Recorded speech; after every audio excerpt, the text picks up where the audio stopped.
presidente había caído tanto.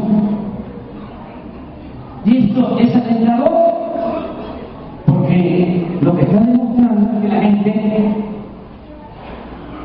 pues se da cuenta que el pueblo no es tonto. Todo el que piensa que el pueblo es tonto. Imagínense cómo estaríamos si con todo este desastre, con todo este desbarajuste, en medio de esta crisis, de esta decadencia, con el imperio de la corrupción, que la gente siguiera apoyando a Peña. Entonces sí, sería muy lamentable, pero no. Afortunadamente, cada vez hay más gente despierta. Por eso tengamos confianza. Lo otro que quiero expresarles es que debemos también tener la seguridad de que se puede sacar al país del atraso. No se justifica lo que está sucediendo. No hay ninguna razón para esta crisis económica, para esta crisis de bienestar social, para la crisis de seguridad, para la crisis de violencia. Esto tiene que ver con el mal gobierno y con la corrupción imperante. Este es el principal problema de México. Nada ha dañado más a Baja California, nada ha dañado más a México que la deshonestidad de los gobernantes. Este es el problema número uno. Y ese problema lo podemos resolver con un gobierno honrado, estableciendo un gobierno honrado, limpiando al gobierno de corrupción, de arriba para abajo, como se limpian las escaleras. Porque no solo tenemos muchos recursos naturales, no solo tenemos riquezas, tenemos un pueblo trabajador, ejemplar. Ahí están nuestros paisanos, los migrantes. Ya las remesas son la primera fuente de ingresos del país. 24,000 millones de dólares al año. Si nuestro pueblo fuese flojo, fuese indolente, no saldría adelante en ningún lado. Esa es la muestra más clara, fehaciente de que tenemos un pueblo extraordinario, pueblo trabajador. No se le puede echar la culpa al pueblo de México de la decadencia del país. La culpa la tiene el mal gobierno y la corrupción. Dicen los asiáticos que un problema bien planteado es un problema medio resuelto. Nosotros tenemos que tener claridad, porque hay muchas cosas y suele pasar que nos distraen, que nos abruman, nos hacen creer que la problemática de México es muy compleja. Suelen decir que la economía es asunto de los economistas, la política es asunto de los políticos. No, la economía, la política es asunto de todos. Y no son cosas tan complejas. El problema del país es de la corrupción. Nada más manejando el presupuesto nacional con honradez, con eso se logra toda la revolución. Con eso se puede lograr el renacimiento crecimiento del país. Se pueden mejorar sustancialmente las condiciones de vida y las condiciones de trabajo de nuestro pueblo.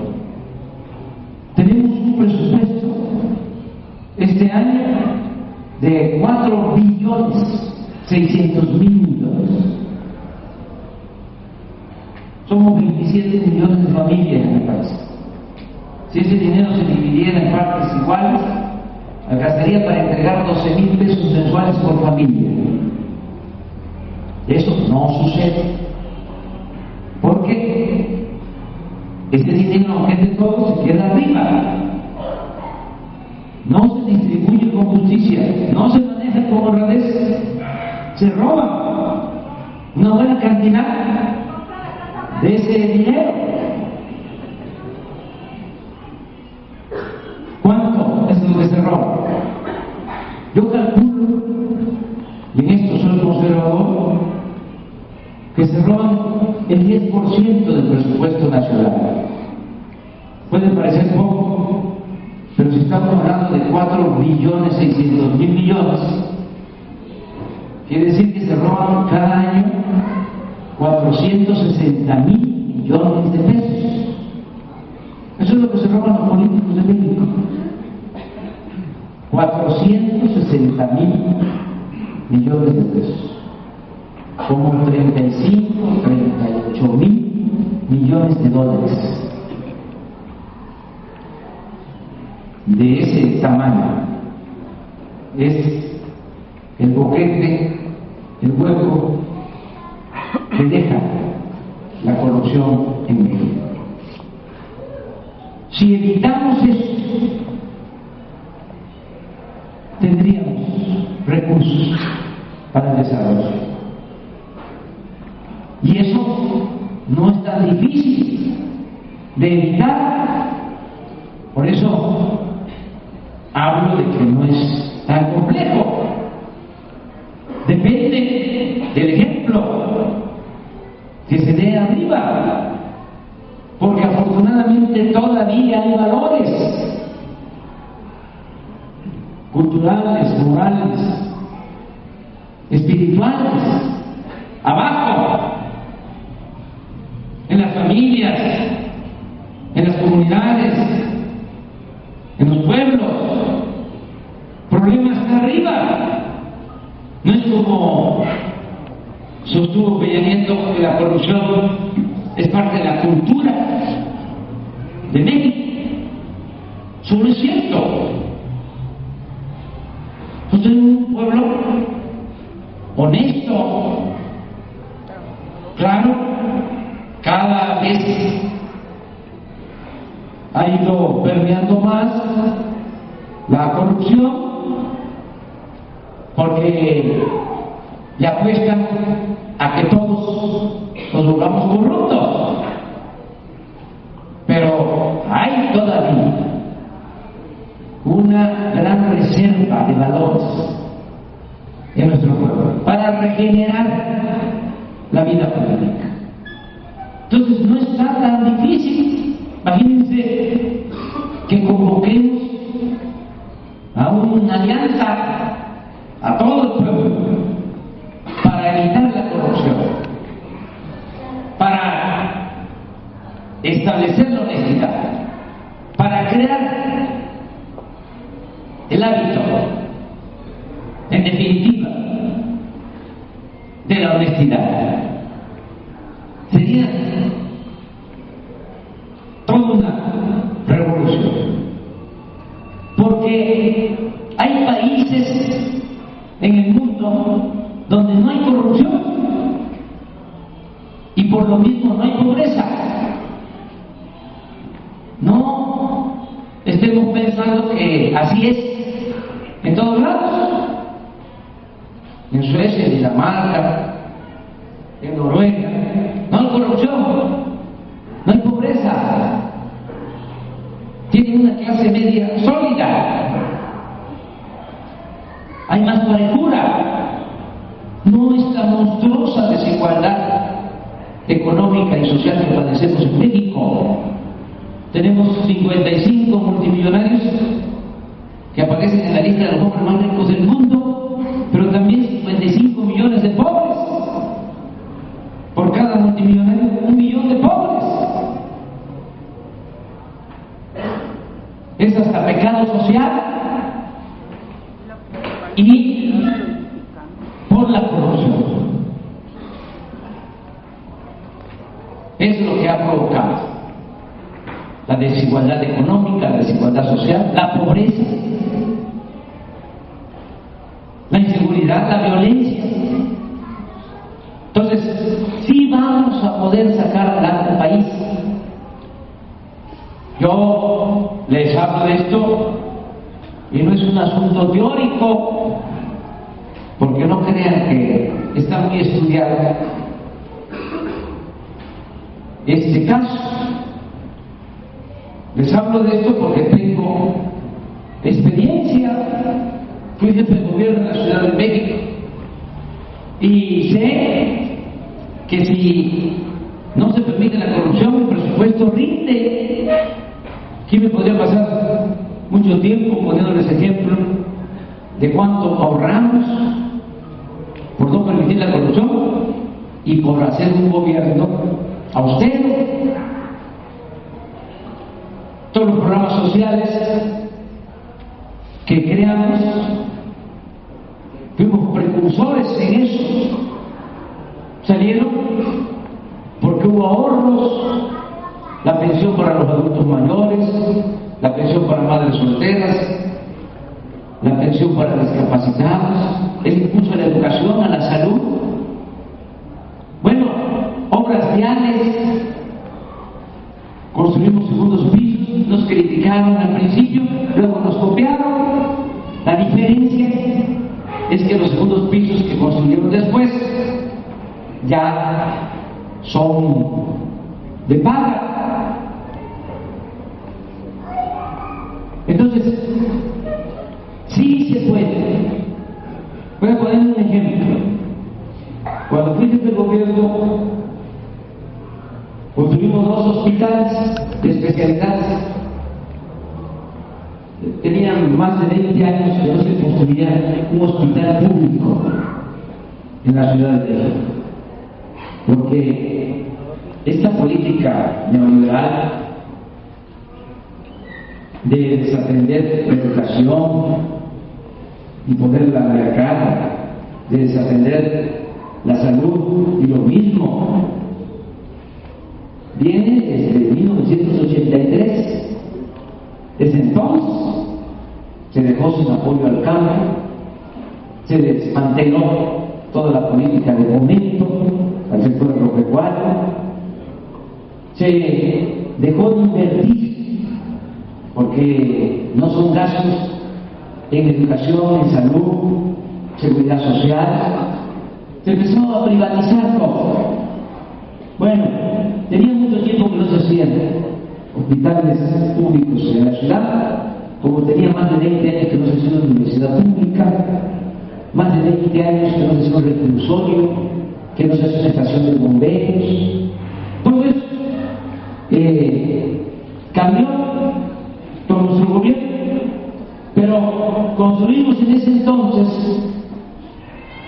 2 hospitales de especialidades, repito, uno en la delegación Iztapalapa, 150 camas, 375 millones de pesos.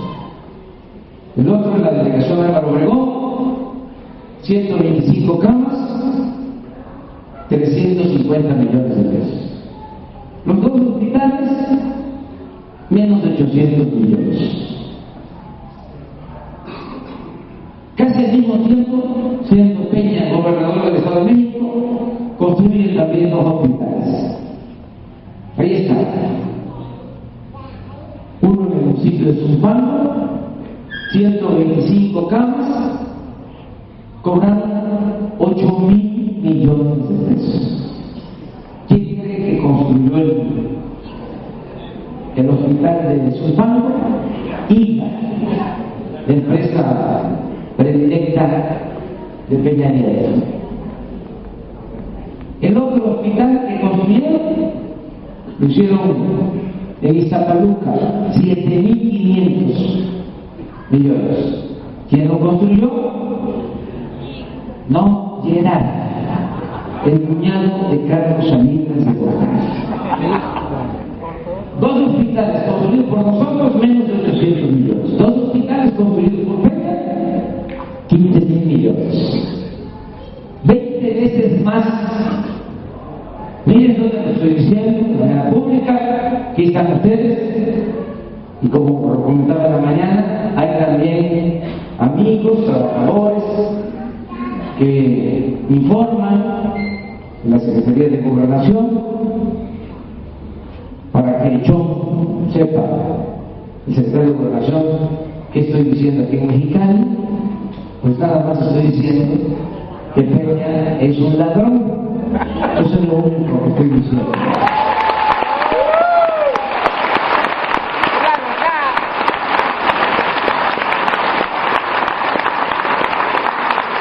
Pero esto, de esa manera,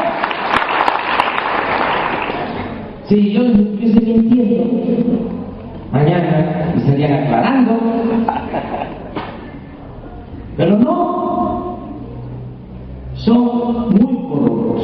Y ese es el problema que tiene nuestro país. Ahora agravado, porque este grupo de Peña trae la escuela de el finado Jara, del grupo Atracumulco. Entonces, todo es hacer negocio al amparo del poder público. La entrega de contratos. A mí me pasaría mucho tiempo hablándoles de eso. Peña ha entregado en 2 años contratos a sus socios, a sus familiares, a sus amigos, por más de 300,000 millones de pesos. Por eso, la casa de Las Lomas no la compró, se la regaló el dueño de ella, porque es, repito, su contratista predilecto. Hinojosa, de un soborno, un moche. Peña elevó, se lo decía a los periodistas ahora, el moche a rango supremo. Eso es lo que está sucediendo. Y lo otro es el tremendo gasto del gobierno, el gasto improductivo. El gobierno es un aparato burocrático, improductivo. Le cuesta mucho al pueblo mantener al gobierno. En eso también debemos de saber que no es así en todo el mundo. Los altos funcionarios públicos en el país son los mejores pagados del mundo. Diputados vinculados a Beltrán, 300,000 pesos mensuales. Y ahora ya se estableció. También eso se heredó del grupo Atlacomulco, que por cada ley reformada, por cada voto de un legislador, un bono o una cantidad adicional. Cada vez que le meten el puñal por la espalda al pueblo, una gratificación especial. Y algo también nuevo que trasladaron de las prácticas corruptas del Estado de México. Ahora resulta que los diputados manejan presupuestos. Ustedes saben que no es esa su función.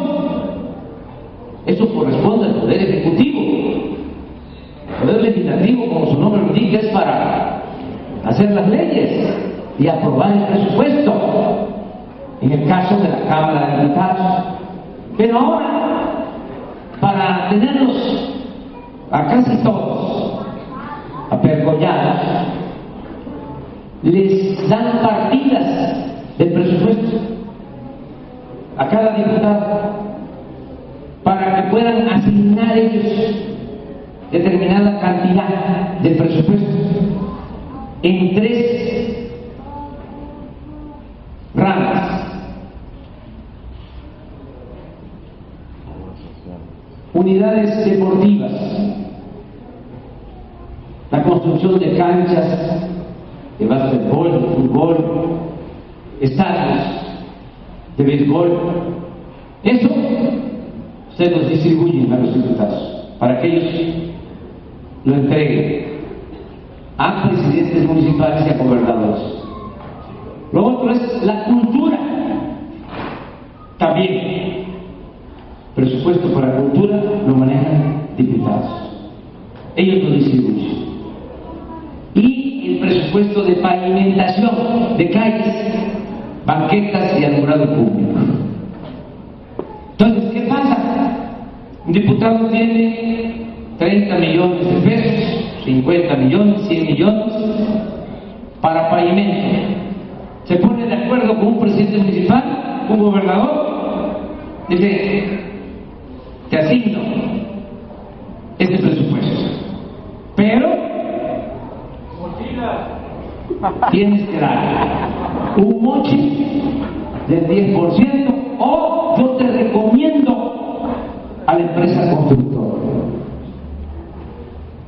Y ya vas a hacer la obra, vas a quedar bien, que vas a pavimentar la calle, vas a poner alumbrado público.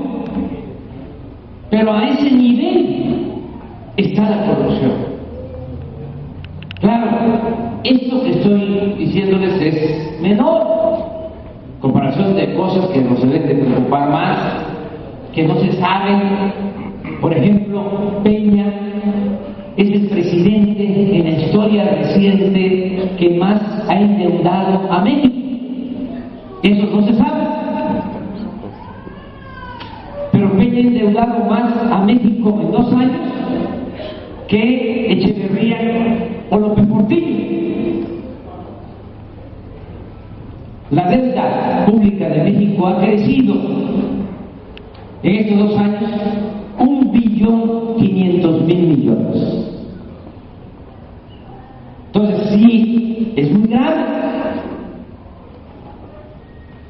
porque se está complicando cada vez más la situación financiera de el gobierno. Yo vengo pues a invitarles a seguir adelante, decir que sí podemos sacar adelante a México.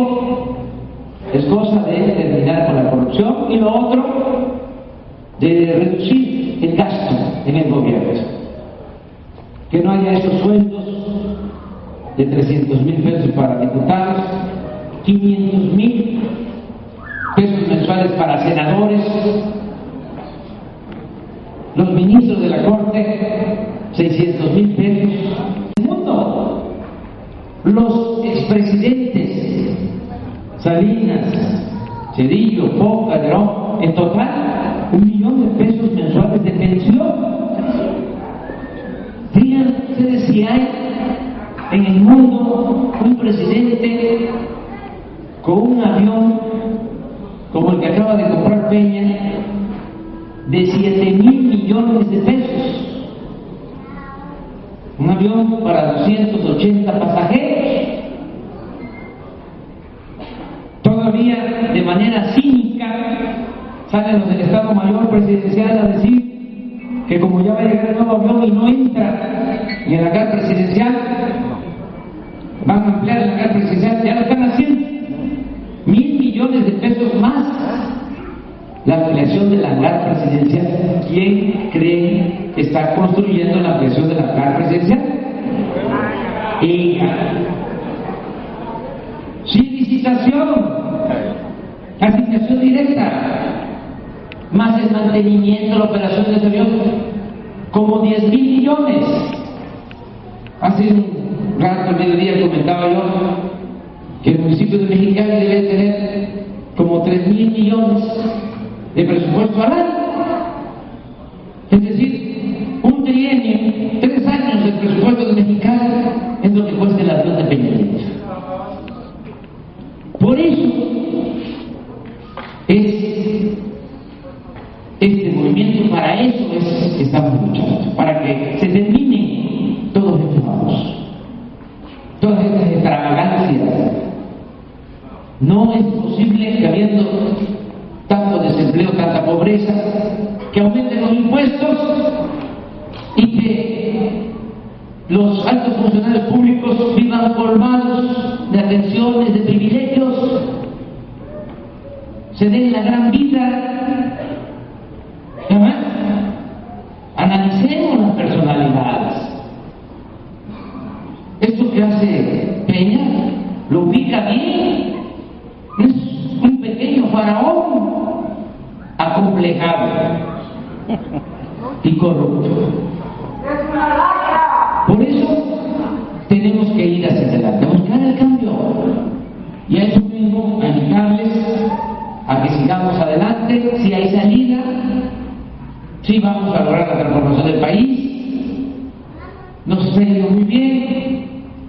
Le comentaba yo a los periodistas a su momento que hace 20 días en el periódico Reforma del Distrito Federal apareció una encuesta donde ya Morena está en el primer lugar en la Ciudad de México.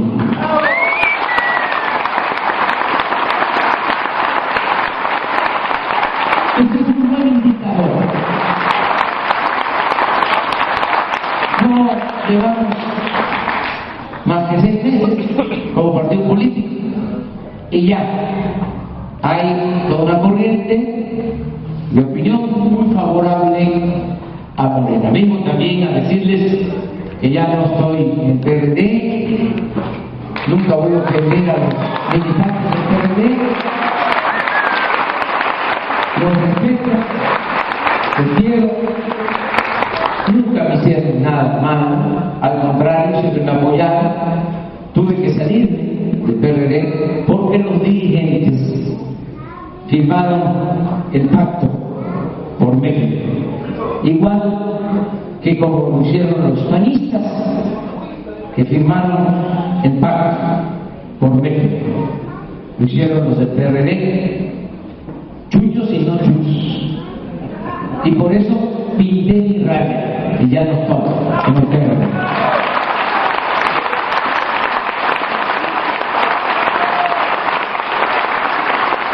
Y les invito a participar en Morena, sea del PRD, del PT, del Movimiento Ciudadano, también del PRI, del PAN, porque aquí no está el problema. Aquí la mayoría de la gente es gente buena, gente trabajadora, sea del partido que sea. El problema está alrededor y nos están aplastando a todos por pareja. También no debemos de entretenernos mucho peleándonos por cuestiones partidistas, porque tenemos que buscar la unidad de todo el pueblo, con la idea de que solo el pueblo puede salvar al pueblo y solo el pueblo organizado puede salvar a la nación. Tenemos que unirnos. No hay democracia, aunque se diga que aquí inició la alternancia política democrática. No hay, porque la democracia es el gobierno del pueblo y para el pueblo, y eso no existe ni en Baja California ni en el país. El gobierno está convertido en un comité al servicio de una minoría rapaz. León Tolstoy, un escritor humanista, lo definió muy bien, mejor que un politólogo, un filósofo.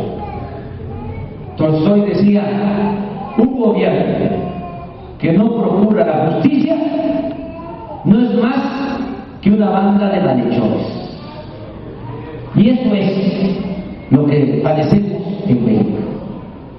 El gobierno es una banda de malhechores, una pandilla de rufianes. Solo tenemos que tener muy presente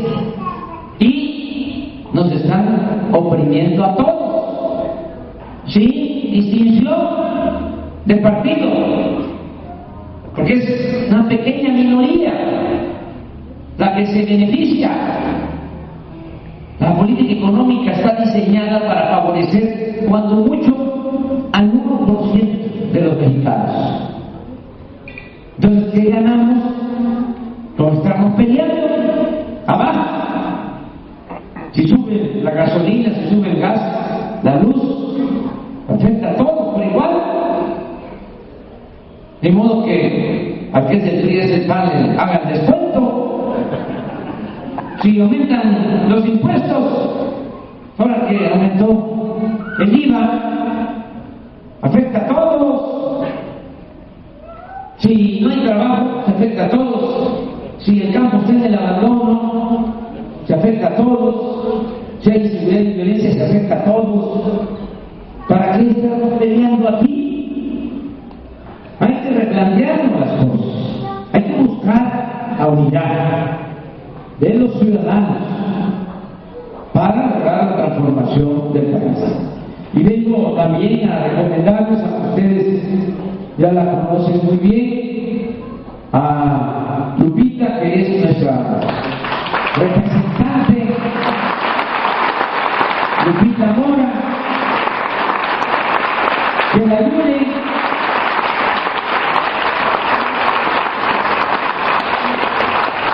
en la organización donde vive, corriendo la voz, orientando a la gente, porque estos mañosos del PRI y del PAN son lo mismo. Ese es otro asunto. Hago un paréntesis para que no se me vaya a pasar, porque estoy aquí en Mexicali. Como dicen los jóvenes, ya chole con esto de que el PRI y el PAN son distintos. Son lo mismo. La única diferencia que hay, lo acabo de decir, entre los priistas y los panistas de arriba, es que los priistas son rateros y los panistas son ladrones. Esa es la única diferencia que hay. Y luego, por esa confusión, se mediatiza, se retrasa el cambio. Se piensa, los que son del PRI, es que los del PAN son conservadores. Nosotros somos los revolucionarios, somos partidarios del nacionalismo revolucionario. Nada de eso, son iguales, mismo grupo. Toda esta política económica antipopular, entreguista, se echó a andar, se identificó con Carlos Salinas de Gortari del PRI. Los panistas dicen, es que los del PRI son unos corruptos. ¿Y quién pidió que se votara en favor de Peña Nieto? Fox. Y es lo mismo, no hay ninguna diferencia entre Salinas del PRI y Fox del PAN, de Calderón del PAN y Peña Nieto del PRI. Entonces, ya no estamos perdiendo el tiempo. Entonces, que se entienda de que la opción, aunque a algunos no les guste, es Morena y no hay otra.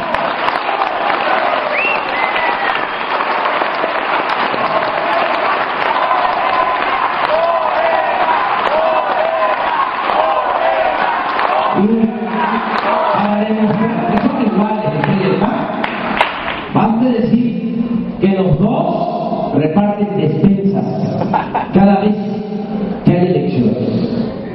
Igual, compran votos, compran la libertad, la dignidad de la gente. Pues somos sinvergüenzas.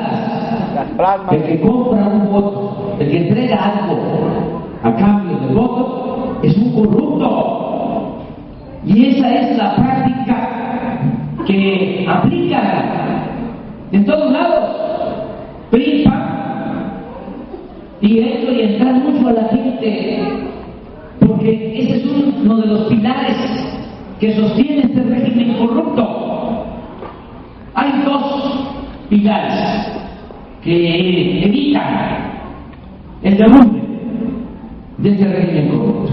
Un pilar es el control casi absoluto de los medios de información.